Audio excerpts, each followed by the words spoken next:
This SciAps 200 DFS edition of the NASCAR Gambling Podcast here on the Sports Gambling Podcast Network is brought to you by Underdog Fantasy. You can win up to 325 times your entry with their new Pick 8. Sign up with our promo code RACESGPN to claim your special pick and your first-time deposit offer up to $250 in bonus cash. Underdog Fantasy promo code RACESGPN.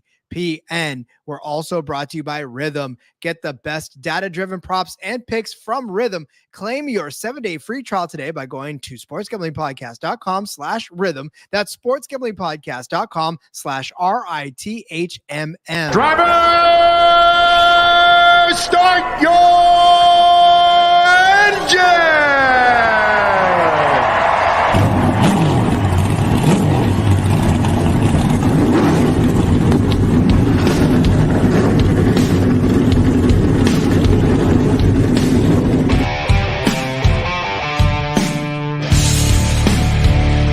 Strap in and pull those belts up tight as the Sports Gambling Podcast Network presents the NASCAR Gambling Podcast. I'll wreck my mom to win a championship. I'll wreck your mom to win a championship. With all the news and the best bets for your NASCAR weekend. It refrains me from not beating the out of you right now because you ask me stupid questions. But since I'm on probation, I suppose that's improper to say as well. If you could talk about racing things, we could talk about racing things. Now, here are your hosts, Rod Villagomez and Cody Zeeb.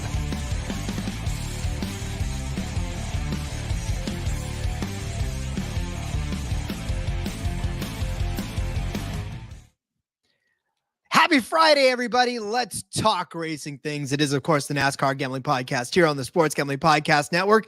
You're not seeing things. I'm Rod Villagomez. He is still Cody Zeeb, the ever stalwart, the never take a day off man.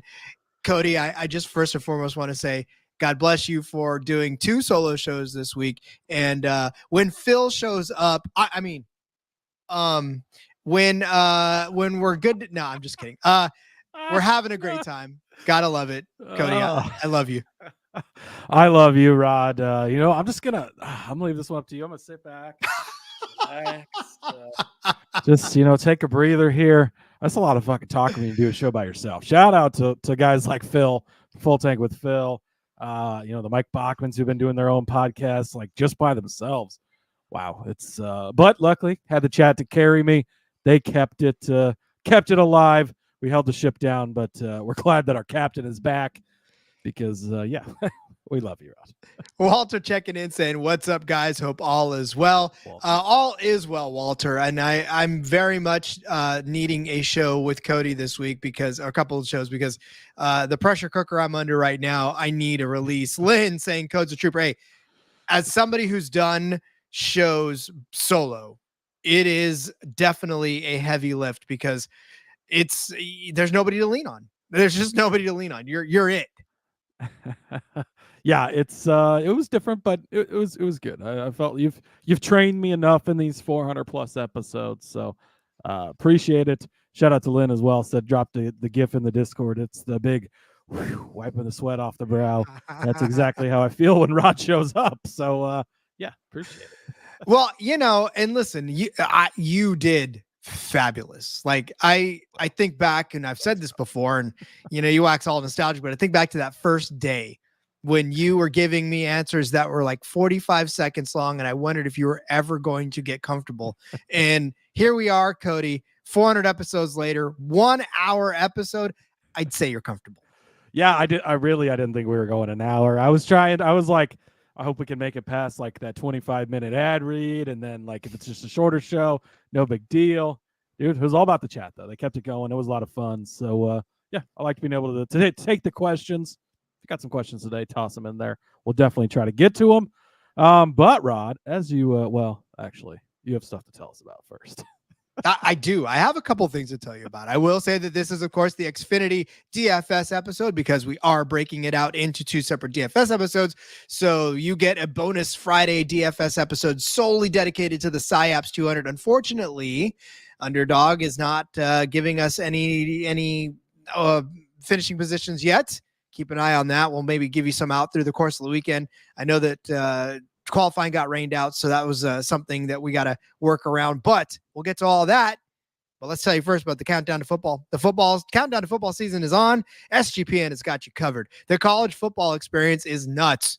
Colby breaking down each individual team for every college football squad that's out there. It's absolutely asinine, but it's informative, it's fun, and it's the database. And, Pick Dundee is out there breaking it all down for you, so make sure you go check that out. Plus, SGPN's 5-minute fantasy football. If you haven't checked this out, this is a fantastic concept. I'm so glad that the SGPN is doing this. It's 5 minutes. I mean, everybody's covering fantasy football, and everybody's got a hot take that takes 2 hours to explain. Not SGPN. 5 minutes, and you're done. All your information that you need to walk out the door and play fantasy football and do it confidently is right at your fingertips. It's the Quick and Dirty Podcast, getting you prepped for all things fantasy. Go check it out.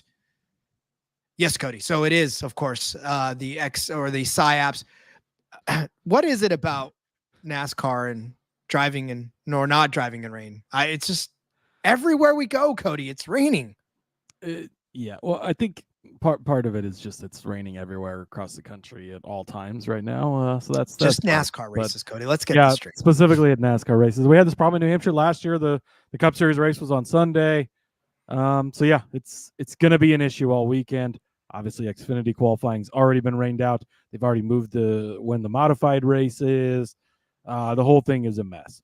We do have the wet weather package. We haven't really talked about this earlier on in the week because, on Tuesday when we're talking about the bets, like looking ahead to what the forecast is on Sunday, they don't really know what's going to happen in 3 hours, let alone 5 days, right? So, but it's going to come into factor. So we do have the wet weather package. Can't race in the rain, right? But they can race in a light drizzle and on a wet track, more importantly. There is not lights at New Hampshire. That is very notable, of course. We've had a race called for darkness or shortened for darkness a couple of years ago. Probably cost Christopher Bell a win. Luckily secured an Eric Almirola win for me. So there is that. But yeah, that's the thing. And Lynn says California needs more tracks. Well, that doesn't help because they went to Auto Club 2 years ago and it was fucking snowing. So it's like even California is not safe from NASCAR's weather pattern. And unfortunately, California just keeps tearing down tracks instead of building tracks, which is unfortunate, Rob. I've got a good stretch of land behind where I live. If the person that owns that land decided to stop being a farmer and cultivate food, I would suggest that we put a track out there because that is a prime space for it. So it's a great idea. I like it. It is a fantastic idea. I think I'm going to get some investors together. Anybody want to go fund me? Let's go get a track behind my house. That would make things a lot easier in life. But yes. It is frustrating, but it does offer us a unique opportunity that we hardly ever get, Cody, and that's to actually know the lineup as we're doing a DFS show. Yeah, which is great because it obviously gives us the full amount of information that we need, right? So it is good to have that. So Rod, news-ish, I guess you could say, right? Sort of news, sort of not news. Christopher Bell was being interviewed earlier today, and he goes, he's talking about something in the culture, and he goes, and when Chase gets over here, and he just stopped.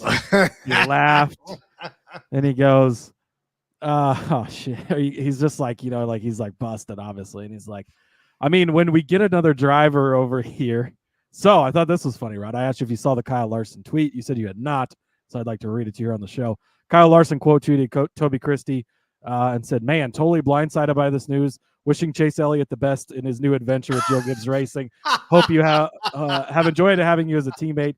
Good luck." And then Chase Elliott's hashtag is DI9, so he put hashtag D19 for the 19, obviously. So because he only said Chase, right? So Kyle Larson's actually pretty. I don't know if that's Jared, the guy that does the podcast with Denny Hamlings. I know he's one of Larson's social guys. I don't know if that's Jared or if it's Kyle Larson, but Larson has some pretty good tweets often. So I think he might have a solid sense of humor over there, which is pretty funny. That's hilarious. And it's funny because I'm taking right now, I'm in school. I'm in an Army school, and we were talking about public speaking. We were talking about just getting up and people feeling comfortable talking. we expect so much from athletes, from anybody anymore, right? Just to be able to talk and to be able to continue to talk. And you get coached on things you can't say, things you can say. And sometimes, Cody, you're just lost in conversation. You forget what you're doing. You forget where you're at. And, you just forget that you can't say it. And then all of a sudden you're like, oh, that was an inside voice thing. That should not have come out. So I can't blame Christopher for letting it spill. Like, it sounds like it's been kind of a done deal for a minute, and like everybody knows, really, right? So it's just like, oh yeah, when Chase gets, and then he just like, you could see the little thing pop up in his head, like, whoa, stop, don't say that. And he's like, yeah, shit, too late. But well, tweet comes out tomorrow. Welcome Chase Briscoe to the 19 team. Like, it's just, you might as well just do it now. It's one of those. It's like when Truex had his retirement announcement last week. He's like, I don't even know why we're here. You guys already all know the news, right? So it's, I mean, he had a solid point, but there's only one thing you can say. If you're Martin Truex Jr., there's only one thing you can say. It's not, I'm coming back for another season, because that's not happening. Right. Yeah, exactly. I mean, that's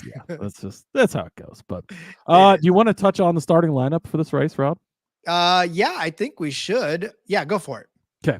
So obviously, as we mentioned before, practice was rained out, so we didn't get any practice time. Qualifying was rained out, so the cars have not been on the track. So everything was set by the metric. That's what such the metric an awful is. word. I hate that. What the metric is, nobody really knows. No, I'm just kidding. Bob does know. So the metric is 25% driver finish in the previous race, 25% owner finish in the previous race. So, for example, for Christopher Bell, that 25% would count for what the 20 car did last week, but there would be nothing for him because he didn't race in the race. 35% owner points ranking. So again, back to that 20 cars where they're at owner points. So owner points can make a huge difference in the metric, is what Bob had said. But that meant Jade Buford is the one who did not qualify. So Cole Custer ends up on the pole. Chandler Smith will be outside him. Sam Mayer, Riley Herbst, Sheldon Creed, Sammy Smith. Those are your first three rows. Other notables throughout the field here. Corey Heim starting in 7th, I think, is notable. Allgaier is going to start in 12th. Austin Hill in 13th. Jesse Love in 15th. Christopher Bell is going to start back in 23rd. Rod, heavy favorite here. Be careful running around with the squirrels, because you know what happens when you hang out with the squirrels. And he's you let slip that Chase Briscoe's joining your team. Oh yeah, see, he's already flustered on the weekend, Rod. So be careful. Justin Bonsignor, who I talked about yesterday on the betting episode. We might talk about him more today. He's going to start in 25th in the 19 car. SVG in 28th. Alex Bowman will start 37th. Carson Quapple will start in 38th position. So those are obviously very notable for the DFS side of things. Very notable. Yeah. There's a lot of names in there that you don't necessarily see every day, which is, to me, like I said, it's awesome to see that. It's actually exciting to see some of these guys, and that they're going to be racing from the back now at this point, because some of them didn't get a chance to qualify.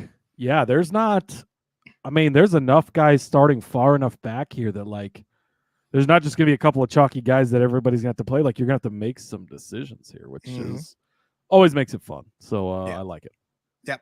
Nico checking in saying, morning, gents. Good to see Rodzilla is back. Good to see you. Good morning, Nico. Yes, good morning, by the way. Let's see. It should be about 11 a.m., I think, if my math is correct. Hot damn, Bluey's doing you good. Well, it's mostly because it was about the same time yesterday, and that's what time Nico said it was. We had a couple people from down under checking in last night. Last night on the pod route. So, or yesterday morning. In Australia's case, what it was? It's because New Zealand's closed there, but 11:30. There you told go. You. Nice. It's because you showed love to SVG, and now all of the New Zealanders, all those SVG chants, and it's put the algorithm right down under, and here they are. They're like, SVG. Cody loves them. Bring them on in. Bring everybody in there from that whole southern hemisphere.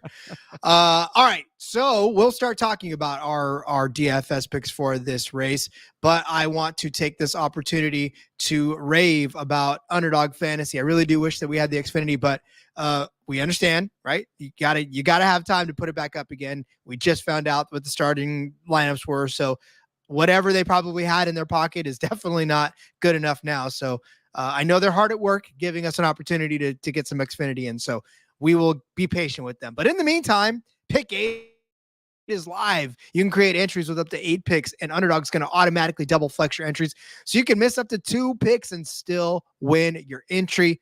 I need that. I need all of that. I need all the mulligans I can get. So if I miss 2 and I still win, that's a hell of a day. With more picks to make and extra ways to win, the excitement is higher than ever. You want to know what the best part is? You can grab up to 325 times your original amount. You can also use specials and boosts on all flex entries. Cannot wait for Xfinity to get up to we can make our Pick 8. Probably going to end up using Christopher Bell because they're probably going to put his position at a pretty reasonable area. So definitely give me some of that as well. Don't miss your chance to try it out before it is all gone. Sign up today with our promo code RACE SGPN to claim your special pick and first time deposit offer up to $250 in bonus cash. That's underdogfantasy.com, promo code RACE SGPN. Rod, we don't have Xfinity on Underdog Fantasy, but we do have qualifying positions for F1. Ooh. So I've got a little bonus play for you here. This one, they're still, I think they just put the same numbers up every week. I don't think they actually pay attention to check. So don't tell anybody. But Yuki Tsunoda, 13.5 again for his qualifying position, Rod. 9 rounds into the F1 season. 1 start worse than 13.5. And in fact, he only has 2 starts that are 11th or worse, 2 starts outside the top 10. And they're giving you 13.5 on his qualifying position. Better than on Yuki Tsunoda. Get that in this evening because they do have another practice session in the morning before qualifying. And it is a nice early 9 a.m. qualifying session on the central time zone. So hopefully you're listening live. Include Yuki in on your plays there at better than 13.5 starting position because love that. Yeah, oh, for sure. I mean, that's an auto play just each and every week. So love that as well. Okay, we are going for the SciAps 200. It is at the New Hampshire Motor Speedway in Loudon, New Hampshire. We are set for 200 laps around this 1.058 mile paved track for a total of 211.600 miles. Not a lot of laps, but we do know that on this track, you can very much get out and lead some laps and lead a lot of laps because we've seen it happen in the Cup Series all the time. We've seen it happen here. Last year, John Hunter Nemechek, 137 laps led out of 200. And that is just a monster number to throw up. Year before that, there was a bunch in the 40s. Justin Allgaier won this race and led 47 laps in the process. But yeah, this is one where you can jump out and very much lead a ton of laps and run away with it. So identifying that is going to be key in starting out your lineups. Yeah. I think you nailed it, Rob. I think I did. So then let's go ahead and do this. We lay out our high price, mid-tier, and low price drivers for each of the for the slate. And we'll start with that. So let's start with our high price driver, Cody. Yeah, so just to kind of set this up at the top of the board, you have Christopher Bell at 13.5. He's starting 23rd. He's going to be extremely popular. You're probably going to have to play him. And I think that the way you probably do it is you play him with either Rod's top pick here or my top pick here. I don't think you can play both of our picks in the same lineup because likely only one of them is going to work out. So see which one of us builds a better case and choose your poison. Bell is starting in 23rd place. He's every single fucking person is going to play him. So I would have some lineups that don't have him because mess with the squirrels. Sometimes you get your nuts cracked, Rod. I can see that happening. How many times have we seen it? William Byron and Kyle Busch, like these guys come down and 2 laps into the race, William Byron's 4 laps down. How's that even possible, right? Kyle Busch starts in second place. He's going to lead every single lap, goes to the bottom. Oh, he loses control of the truck and wrecks, and he's out of the race. Like, I'm just tossing it out there. But I wanted to set that up before we get into it. But I'm going to go with the next highest price guy on the slate, $11,000 for Chandler Smith. Chandler Smith is starting in second place, Rod, which means he's going to grab the lead early. He's going to grab the lead often, and he's probably going to run away with this for at least some time. Maybe until Christopher Bell catches him. Maybe until Allgaier catches him. Maybe nobody's going to catch him, but he's going to show up. He's going to be good. You go back to last week at Iowa. Again, a somewhat similar-ish type of track, being a shorter track, being a flatter track. Not a direct comparison, but some things carry over for sure. He scored 89.3 points for you, starting in 6th and finishing in 8th place. 50 fastest laps, 131 laps led. He had a rocket ship.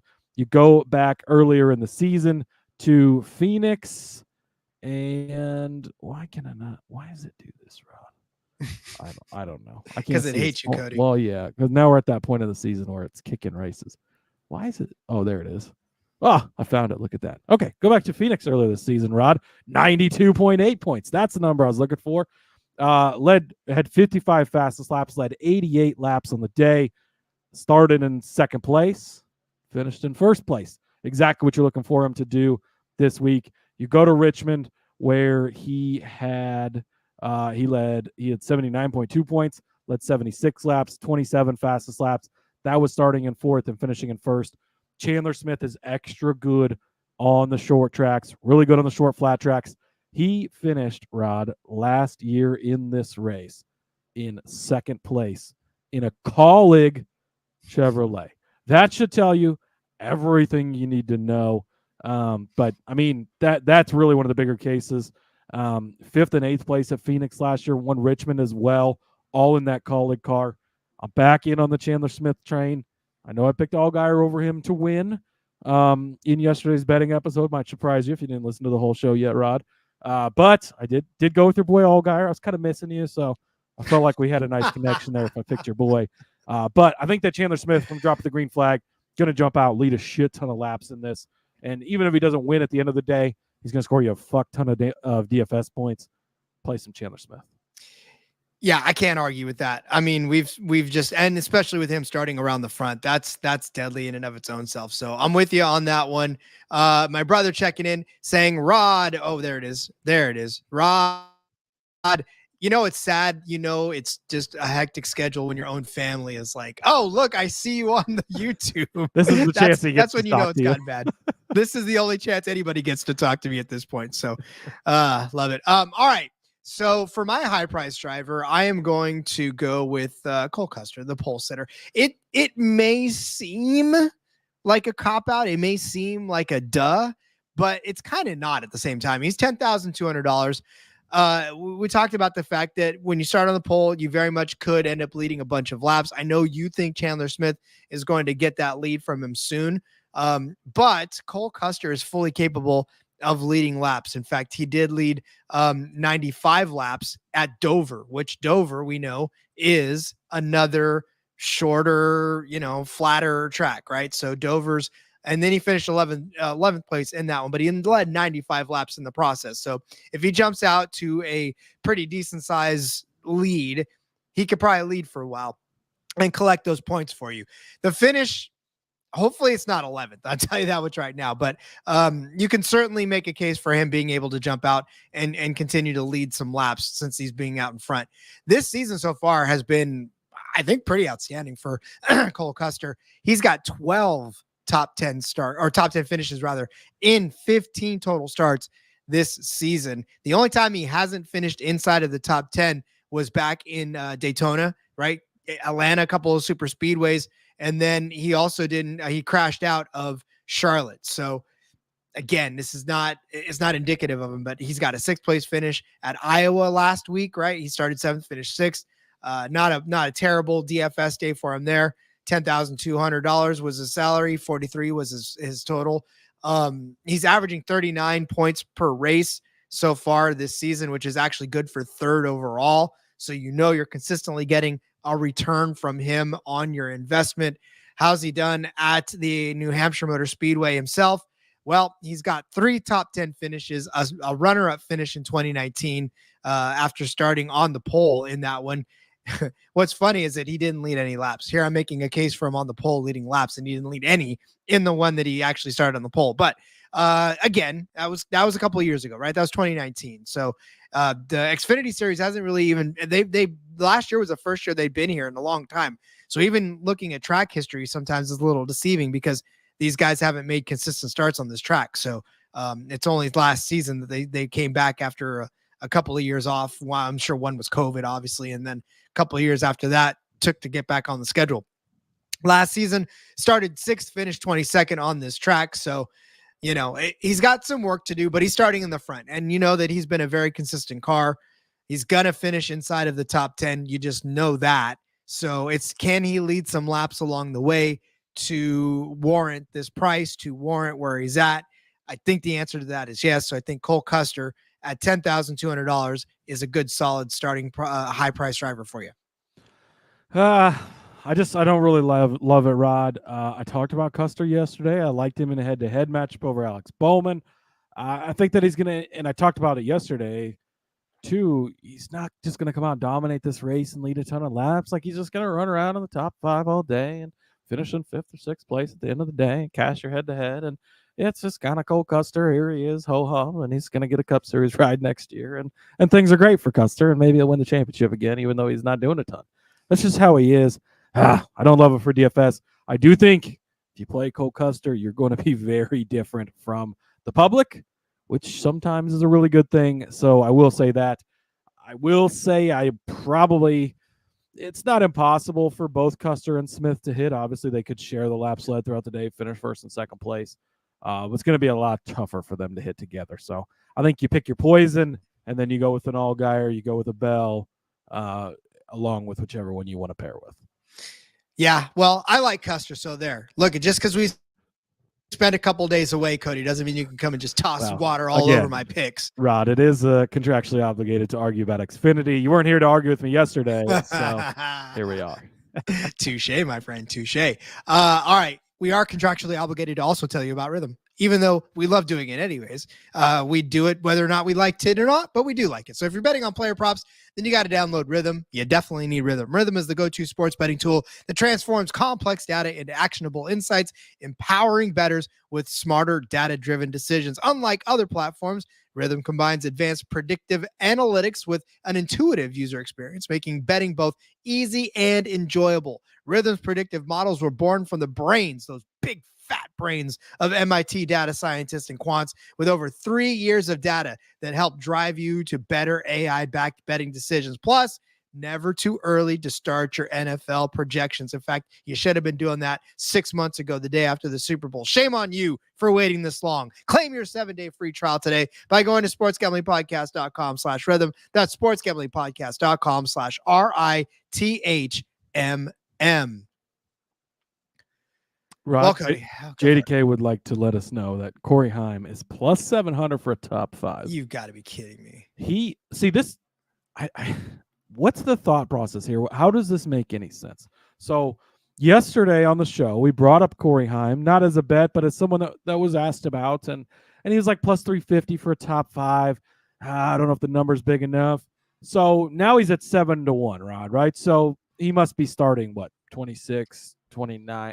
He's starting 7th place. What? How did his number double when he's starting 2 spots inside the top 5? What are we doing here? This makes absolutely no sense. So I would advise you now to bet Corey Heim at 7-1. Lexi's checking in over on the YouTube. Hey, it's Lexi checking in. How y'all doing? Hi, we're doing Lexi. Great. Rod is back tonight, so that is great and good, and we're glad for that. Rod, I'm only here so I don't get fined. JDK also bringing up the Carson Quaffle is 11-1 for a top 5. Me. Did give him out yesterday at a shorter number than that, so I'd maybe kind of get back in on that. Speaking of Carson Quaffle, he is my mid-tier driver, Rod. $8,800. He's starting dead last in this race. He's going to be extremely popular. He's going to be a very popular play because he starts dead last. And I will warn you, Rod, sometimes when you run with the squirrels, you get your nuts cracked. But he can get up there and get it done. Starting in last place, there's no downside to Carson. I mean, the downside is he wrecks or finishes in the back and doesn't get you any points, but he's not going to get you negative points. So you're at least safe there. But you go back to Dover, Rod, he had to start 26th. I believe we set the lineup due to the metric there as well. Maybe we did, maybe we didn't. I can't remember. But finishes in 2nd place, 10 fastest laps, led 14 laps, 74 points on the day at only 8,300 for you. He's only 8,800 this week. You go back to Martinsville in his first career start, finishes in 4th place there after starting in 12th, 53 points. Nice, strong day. His one other start was Darlington. Had a rougher day there. Talked about that yesterday as well. Darlington's more of an intermediate track, a bigger track. These shorter, flatter tracks R. Quapple style. I talked about him a ton yesterday as far as giving him out for the top 5.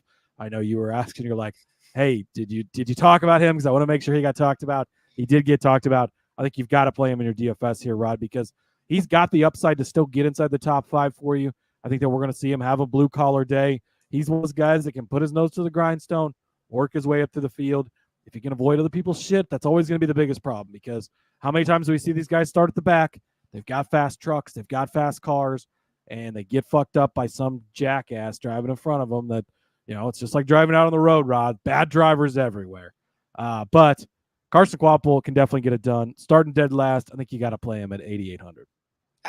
You literally don't have to sell me on Carson Quapple. In fact, I wanted to make sure that you talked about him because I made him the cover guy. I was so confident that one of us was going to end up talking about him that I was like, we got it. I made him the cover guy. So I was like, if we don't talk about him and he's the cover guy, first of all, I'm not changing it. I don't give a rat's ass. But at the same time, it's like, that's what you got to end up doing. So love that. JDK also talking about, look at that slick transition. You set me up. It was like tossing a little home run pitch right to me there.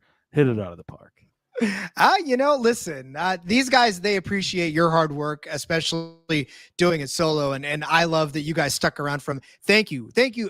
I didn't say it and I should have said it, but thanks for not tuning out. Yeah. They would never tune out on you, Cody. We always know who the kids' favorite is. But no, listen, you guys absolutely 100% just standing behind Cody, standing behind this show. I'm not going to gush again. Maybe it's because I miss my family. I've been away from them for a week. But I love all you guys, and I'm so happy that you stuck by Cody through the couple of days that I could not make it to be there. So let me collect my thoughts and head to the next driver. A name we have not, and probably will not again for a very long time, bring up. He's number 19 on your program and number 1 in the Wheeling series. Holy junk. Justin Bossignor. This guy, he is driving the 19 car. Where's that song? Because all he does is win, no matter what. I mean, he's in the Wheeling modified.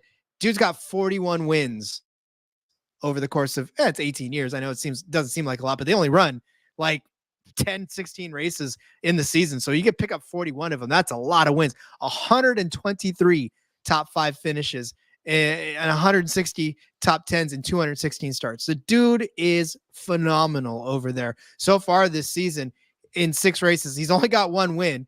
So he must not be a good driver, right? No, but he's got 5 top 5s, 6 top to all of every single race that he's raced in this modified tour has been a top 10. He won at Richmond, which, as we know, is not your traditional 1.5 mile track, right?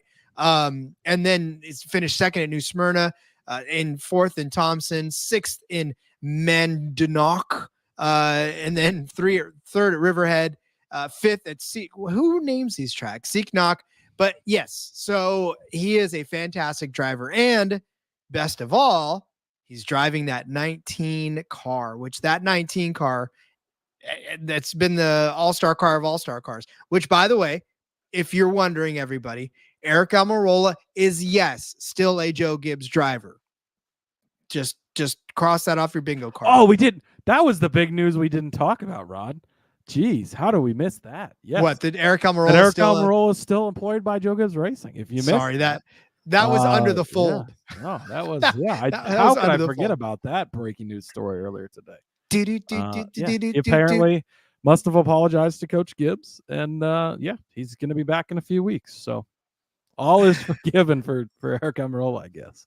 Loose lips don't cheat. Right? He was the anti-Christopher Bell. He let it go, and they were like, no, you're fine. Keep going. No, but that 19 car, obviously, we know Ryan Truex has been that. Eric Almirola has been in there. Taylor Gray, Ty Gibbs. It's the 19 car. Haven't won a race yet, but the 3rd place finish by Taylor Gray was the best so far out of that one. There's 13th, there's 11th, there's 15th.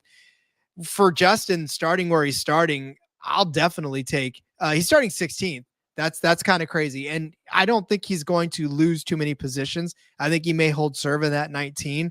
So for a guy who is at the price that he's at, I think definitely taking a stab. He's $8,000. It seems pricey for a guy that is making his first Xfinity start, but I will say that I'm willing to take that risk because this guy's proven that he can wheel some cars around. He's earned that 19 ride. It's not like he's driving a Colleague car. He's driving a Joe Gibbs 19 car that is fast. And if he can hang, right? This has been the year of rookies. This has been the year of guys coming in and making their mark almost immediately. I think this is another one. I think it's a fun DFS play. I think it's a GPP play, if nothing else, and a good way to root for a guy who deserves a shot and a good ride. Yeah, well, we've seen it all season, Rod, in that 88 car. It's a solid car. It's a JRM car, but it's their 5th car. This is a JGR car that shows up every week. It's the same team every single week.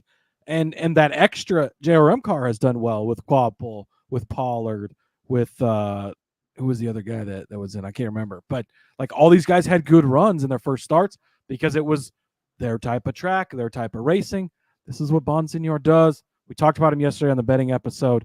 I do really like this play at this price.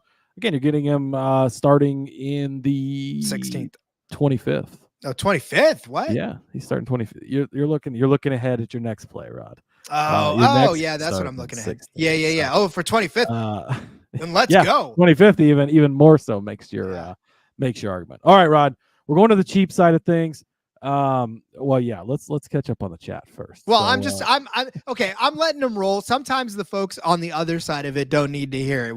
We're gonna reward the YouTube folks for watching and playing along. Okay, so there you go. Yeah, I will say Jessica did say good evening, guys. Glad to see Rod's okay. So yes, I'm glad to see Rod's okay too, because that is what it is. JDK also saying he grew up racing in Loudon as well, which was the case with Bonsignor. That's right. Yep, another good additional point there. Okay, Rod, I'm going to cheat. I know what your last play is, so I know how much salary is left. We have $7,100 left on the table. So here's what I'm going to do. I'm going to give an honorable mention to a very cheap driver that I would probably normally give out in this situation, but I've talked about him a lot the last few weeks. But I just want to remind you that he's good and that he's playable again this week. That's Leland Honeyman, 5,300. Told you to play him last week, Rod. 42 points for you at a $5,100 salary. Starting 14th this week. That's going to scare people because they're going to be like, oh, these cheap drivers and they start up front. Yeah, but if he can just hold himself up there all day, he's going to have a strong day for you. 5,300. Leland Honeyman's a good play. But since we have $7,100 left, Rod, I'm going to spend $6,900 of it. Nice. Thank you. And I am going to go back to the well, Rod. SVG. Look, Rod, nobody's going to want to play SVG because they're going to click on him and they're going to go minus 25 points last week. No, thank you. Moving on. It sucked at Hy-Vee with the Hy-Vee Perks 250 last week, right?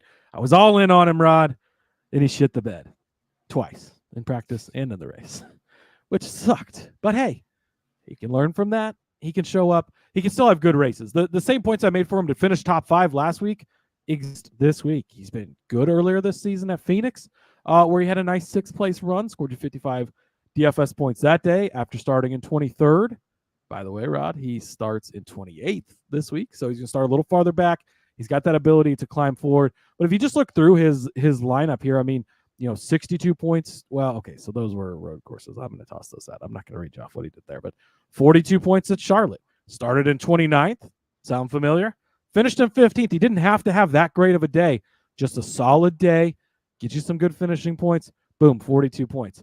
You go back the week before that, 30 points, started 15th or 17th, finished 15th. At Dover, started 38th or 31st rather, finished in 18th. Nice solid day for you. 40 points, 25, 55, 53.3. He's had some good strong days. He's only 6,900. Nice. This week for you, which is down from 2 weeks ago, Roddy was $10,700. Now, it was a road course, understandable, right? But 7,200 last week, dropped the salary even a little bit more this week at 69. I think that a lot of people aren't going to want to play him.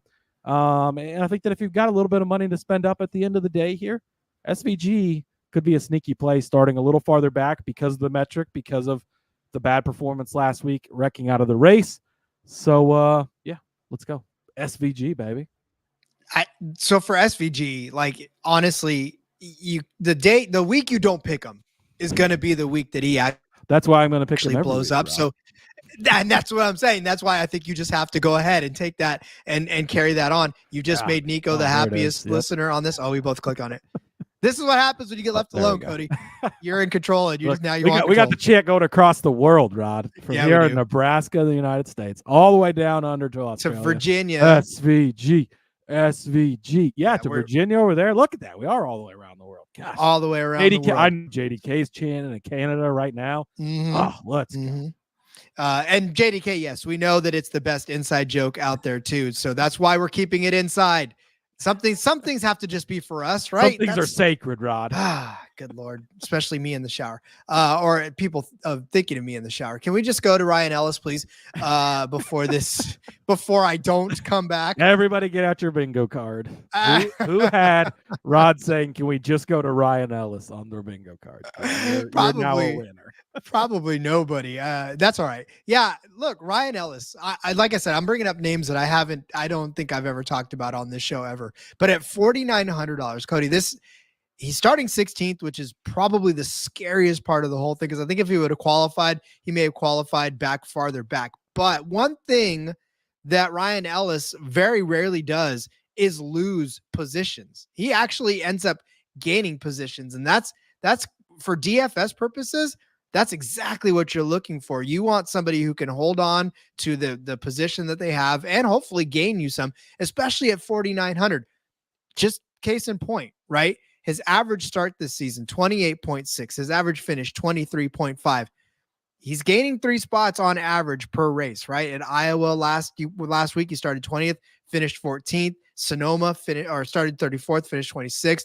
Portland started 25th, finished 17th. He lost 5 places at Charlotte, and that was kind of a disappointing day. He started 22nd and ended up finishing 27th on the day. But even in terms of fantasy for that day, it wasn't necessarily even all that bad of a day for him. As I continue to scroll through, and for the love of God. So he's finished 17th. He still had 34 points on a $5,000 salary. I mean, that's really damn good. That's 6 times, almost 7 times what you paid for him. And for a guy at $5,000, if you're getting 7 times your return, you definitely want all of that, even finishing 27th. That's pretty crazy. So, there's been a lot of great days for Ryan Ellis in this particular thing. He's averaging 24 fantasy points per race, which at a salary of $4,900 is a really good return. That 43 car, Cody, I almost forgot that he runs full time. I was like, Ryan Ellis, I was today years old when I found out he's running full time, Ron. Yeah. I was like, wait, Ryan Ellis has actually ran in more race. And then I think back to the broadcast. I'm like, oh yeah, Ryan Ellis has actually ran around in a few races. And I was like, wait, all the races? Okay, well, I'm definitely taking Ryan Ellis because he's that under the radar guy that I've gone full contrarian on this slate, and I didn't even mean to. I like it. And it's good to talk about guys like this because he's a name you're just going to scroll right over, especially starting in 16th, because that can be very scary. But when you go through and you look, even last week where he started in 20th, that's only 4 spots back. He finished in 14th, 35 points, paid off for you nicely. It's going through his entire year. He's only got 1 race where he has negative points for you. He's got a lot of solid days. I got to say, Rod, I like it. Well, and on this track in particular, too, he gained 10 spots last season. He started 29th and finished 19th. I mean, a transmission problem kicked him out of the last race in the 93 in 2014. That was the last time he took this track as an Xfinity driver. But in the last one that he was in the 43, gained 10 spots for you. That's a hell of a great DFS day for a guy who's $4,900. So, yeah, give me Ryan Ellis. Yeah. Jessica, talk about lobsters going to end up on the course being on the bingo card. What is that like? The octopus in he's gonna get out in the water and swim out onto the racetrack. He's not gonna wait. He wants to get in somebody's hands now, or in somebody's pot, I guess, if that's the case. So I wanted to scroll through the list real quick, Rod, and just touch on a couple other guys. Alex Bowman starts in 37th place. He's 10,500. He's gonna have to be someone you consider. I don't love him as much, and I made the case yesterday against him in multiple head-to-heads, which I hope you got in on because when you got a guy starting first and a guy starting 37th, you're probably not getting the same price on that head-to-head anymore, Rod. So hopefully you listened to the show yesterday and got down on that. But man, it just seems like if anybody's going to be messing around with the squirrels, it's Alex Bowman for whatever reason. Just not in love with him, but you're going to have to consider him starting in 37th. That's a lot of place differential points that he has the upside to give you. Riley Herbst, I think, is a solid play at 8,500, starting in 4th. We saw what he did last week. He definitely has quite a bit of upside. Only 8,500, so he saves you a good bit of money there. Don't hate Brandon Jones at 7,800. He's more of a GPP type of play. I talked about him on the betting episode yesterday. So just a couple other guys I wanted to kind of highlight based on their starting positions in relation to their salary. For half a second, I was looking at Parker Retzlaff because I thought to myself, that's a guy that he could do well. He usually runs well. And then I was looking at his track and I was like, nope, not going to do it. But I don't know. Maybe this is where it turns around for that 31 car. I don't think it's going to, but whatever. It's fun to root for anyways. Well, unlike he didn't do good at Phoenix, he didn't do good last week. Nope. So kind of some of your comp tracks are tossed out.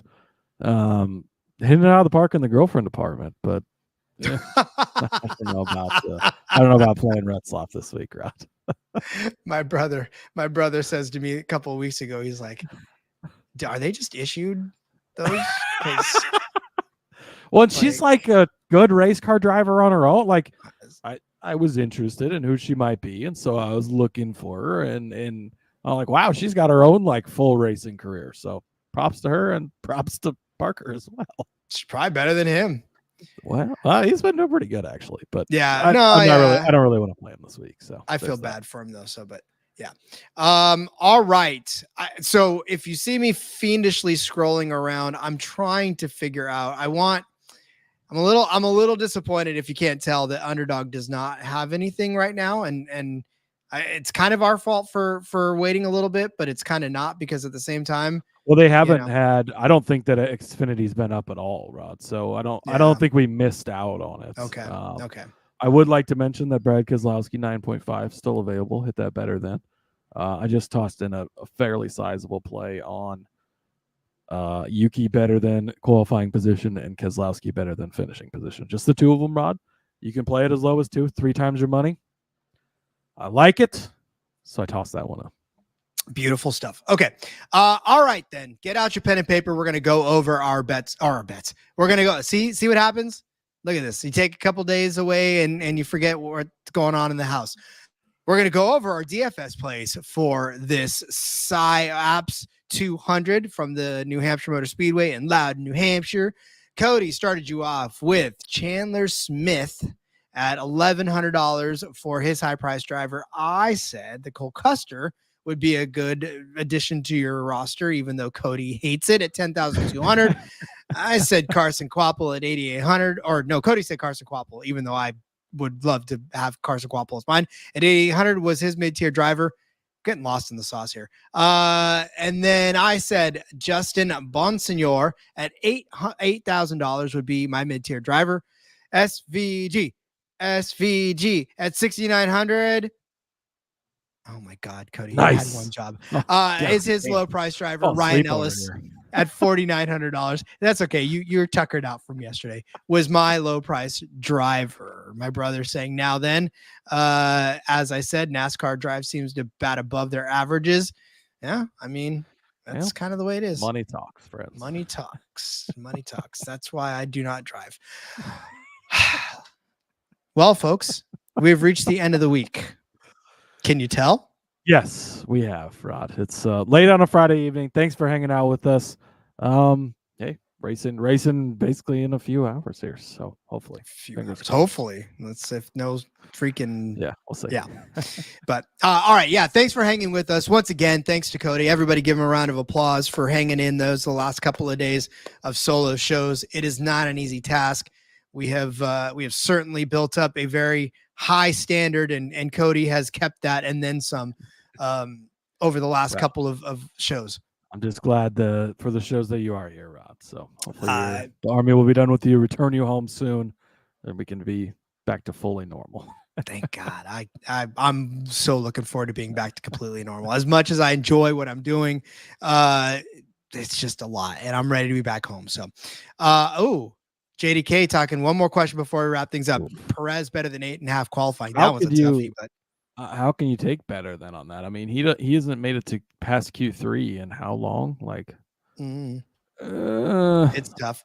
Nico talking about another great week, gents. Off to watch some footy. Give me some Melbourne. Let's go. AFL. Let's go. Did Melbourne. I see? I'm pretty sure it was an AFL, the Australian Football League, not the Arena Football League, which you should check out as well. Australian rules but football. Did I see like 138 to 70 something was the score? Is that holy shit? I might. You can do check that out a little more. Was that Sydney? Sydney's. I don't know. It was like 138 points, and I go, okay, you now have my attention. So I noticed there was some hockey talk earlier. Noticed we didn't address that. There's a reason for that. So. Yep. Anyways. Yep. Shout out to Gabriel as well. Great info. The Carlton Blues. I know me some footy, Nico. I know how to do the goal. JDK says he's got to be due. Best of luck to you if you want to wager on Perez, because I'm off that ship. So, all right, Rod. Speaking of F1, by the way, go back and check out the F1 Gambling Podcast. Rod and I were on that earlier this week. Had some good plays. Give out Lewis Hamilton 25-1. He was fastest in FP2. Jesus, it's late, Rod. FP2 earlier today. And then follow me on the X at @Husker_Zeeb. Find all my stuff over there. There's a lot of it this week. So a lot of articles for the website, sportsgamblingpodcast.com this week. So check them all out. Appreciate the support. Appreciate you guys reading all my articles and all that. So good luck this weekend in New Hampshire, Rod. Hopefully we get the racing in this weekend. If not, don't forget Marty Mondays, baby. Marty Mondays, especially on New Hampshire. So, all right, you can follow me on Twitter at RJ Villagomez. Link in the bio, everything I got going on, whether it's here, whether it's Sportsbook Review, whether it's in between media, all that other good stuff. I can't thank all of you guys enough for everything you did for Cody this week, for everything you've done for us so far. And I'm going to see myself out before I get completely 1,000% out of it. So, love you, mean it. We'll see you guys on the other side of it with a recap show, possibly, maybe just Cody, maybe Cody and somebody else, but we'll get that all figured out when we get there. So in the meantime, everybody, enjoy the weekend of racing. Let's go racing and let it ride.